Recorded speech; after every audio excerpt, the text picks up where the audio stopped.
Baik. Bismillahirrahmanirrahim. Assalamualaikum warahmatullahi wabarakatuh. Alhamdulillah wassalatu wassalamu ala Rasulillah wa ala alihi washabihi wa man walah. La haula wala quwwata illa billah amma ba'd.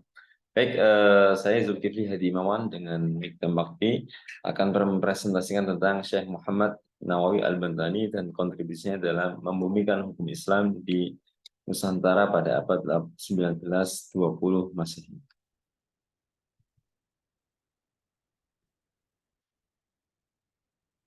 Baik, seperti yang kita tahu bahwa Syekh Nawawi Al-Bantani ini adalah seorang ulama besar yang dilahirkan di Banten dengan nama lengkap Muhammad Nawawi bin Umar bin Arabi Al-Jawi Al-Bantani.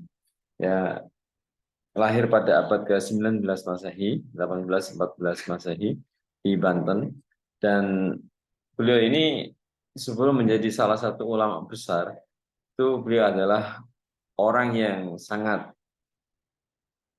bersungguh-sungguh dalam belajar keilmuan, baik ketika beliau di Nusantara ataupun di Tanah Suci Mekah Al-Mukarramah dan sekitarnya. Setidaknya ketika dia di Indonesia atau di Nusantara, beliau belajar kepada Syekh Raden Yusuf, Kiai Haji Raden Yusuf Purwakarta, begitu juga dengan ayahnya sendiri, Kiai Umar bin Arabi. Nah, di samping kemudian dalam catatan para ulama, itu Syekh Nawawi juga belajar kepada, terutama di Mekah ya, kepada Syekh Ahmad Zaini Dahlan, juga Syekh Abdullah Sirat Al-Hanafi, Syekh Bishr Al-Jabarti, dan Syekh Hamid Al-Attar. Juga dalam catatan Al-Qattani dalam Fahrusul Faharish, itu Al-Bani ini juga belajar kepada Syekh Muhammad Al-Qatbi, Utsman Dimyati, Qadhi Murtadha Ali Hasan Al-Mudarisi, Syamsh Muhammad bin Husain Al-Habsyi Al-Ba'alawi, dan juga Soleh Al-Sawi, Yusuf Al-Sawi.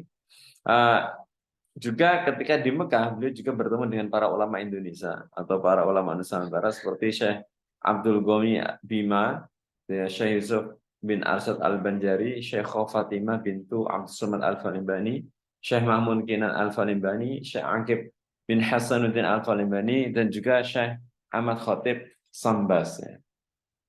Nah, dari sinilah kemudian ilmu yang dipelajari oleh Syekh Nawawi Al-Bantani sangat dalam karena belajar dengan para ulama-ulama besar saat itu. Nah, seperti yang kita temukan bahwa Syekh Nawawi Al-Bantani ini adalah ulama besar dari Nusantara yang memiliki atau yang dicatat oleh para ulama atau juga sejarawan Arab dan juga ahli sahabat di negara-negara Arab. Seperti kalau kita temukan dalam bukunya Abdul Hayy Al-Qattani dalam Fahrusul Faharis, ada catatan tentang Syekh Nawawi. Begitu juga dalam Sunan Horjonya, ya, ini Sofahat Mintari Makkah atau Letter of the Makkah. Kemudian ada juga Syekh Muhtaruddin Al-Falambani dalam Bulugh Al-Amani. Tak ketinggalan adalah Khairuddin Zirikli, ya, dalam kitab Al-A'lam. Kemudian juga Abdul Sattar Al-Dehlawi, ya. Ini muridnya Syekh Nawawi Al-Bantani, menulis beliau dalam Faidul Malikil Wahab Al-Muta'ali. Juga ada Yusuf Al-Mar'ashali, ya, dalam kitab Nasrul Al-Jawahir wa Duror. Juga Umar Abdul Jabbar dalam Siyar wa Tarajim. Ada juga Abdul Al-Muallimi dalam A'lam Al-Makiyyin. Nah, ini kesemuanya dan banyak lagi yang mencatat tentang biografi Syekh Nawawi. Dan ini menunjukkan jika tidaklah mungkin seorang dari Nusantara itu dicatat oleh ulama dunia, ulama Arab, kecuali dia memiliki kontribusi yang sangat besar dalam keilmuan. Gitu ya. Ini beberapa mungkin sampul buku, cover buku yang saya kutipkan di sini, bahwa memang Syekh Nawawi ini sangat terkenal dan memiliki kontribusi besar. Nah, lalu bagaimana kontribusi Syekh Nawawi ini dalam memberikan hukum Islam di Nusantara?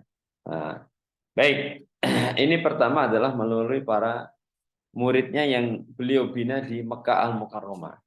Jadi sebenarnya ini adalah lanjutan dari beberapa penelitian saya tentang ulama-ulama Nusantara yang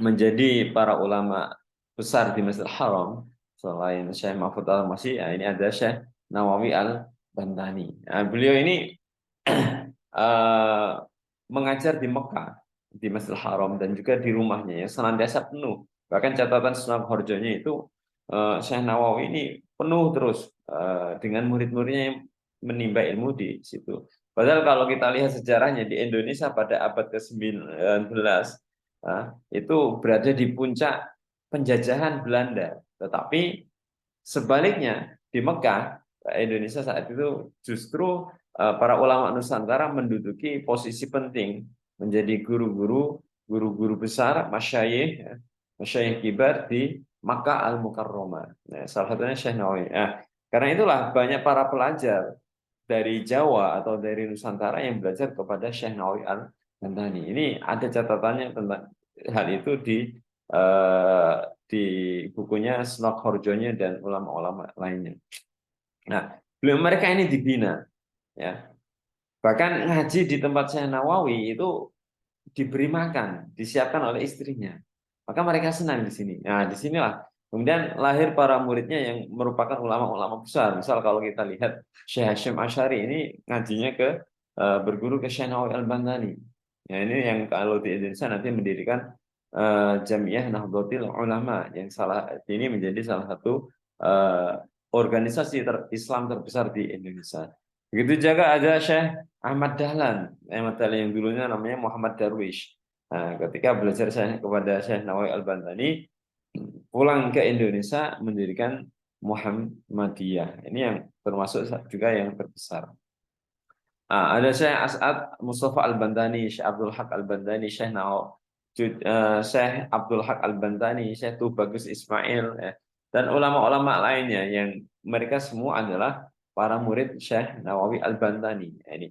Jadi pembinaan Syekh Nawawi ini mampu berimplikasi sangat penting, memiliki pengaruh yang sangat penting dalam membumikan hukum Islam di Indonesia, maksudnya fikih Islam. Ya. Karena setidaknya mereka ketika mengajarkan ke pesantren-pesantren mereka atau mengajarkan kepada para masyarakat mereka saat itu, mereka ini membawa atau mengkaji kitab-kitab Syekh Nawawi. Atau kalau tidak dari kitabnya, ya dari pemikiran Syekh Nawawi Al-Bantani. Ini melanjutkan kaderisasi. Kemudian yang kedua adalah melalui karya-karya Syekh Nawawi dalam hukum Islam. Nah, seperti yang kita catat dan kita teliti bahwa Syekh Nawawi ini memiliki banyak karya. Ada yang menyebutnya 40, ada yang menyebutnya lebih dari itu. Ya.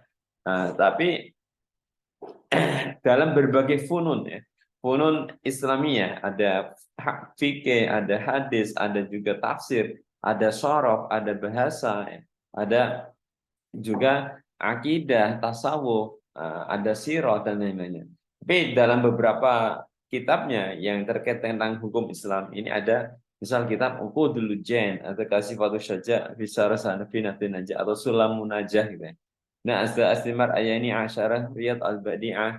Kemudian ada Qudul Habibil Gharib Syarah ala Fathul Qarib. Juga ada Nihayatul Zain fi Irsyadi Al-Mutadin. Nah, kitab-kitab ini fokus ke hukum Islam. Sehingga kitab ini kemudian ketika dibawa oleh para muridnya yang tadi digembleng ya, dikader, ini ke Indonesia, ini mereka membawa pemikiran hukum Islam yang menunjukkan pemikiran Syekh Nawawi Al-Bantani. Nah, makanya sampai saat ini Indonesia ataupun Malaysia ataupun yang lainnya sampai saat ini adalah masih berpegang teguh pada fikih madhab Syafi'i. Jadi, ini salah satu ya rantaian para ulama, keilmuan para ulama, salah satunya adalah Syekh Nawawi Al-Bantani. Jadi ini beberapa karya yang mungkin bisa saya tampilkan dan ini menunjukkan bahwa langsung ataupun tidak langsung Syekh Nawawi Al-Bantani ini memiliki pengaruh yang sangat besar dalam membumikan hukum Islam atau fikih Islam di Nusantara, baik itu Indonesia, Malaysia ataupun Thailand dan wilayah Nusantara yang lainnya. Demikian, terima kasih. Assalamualaikum warahmatullahi wabarakatuh.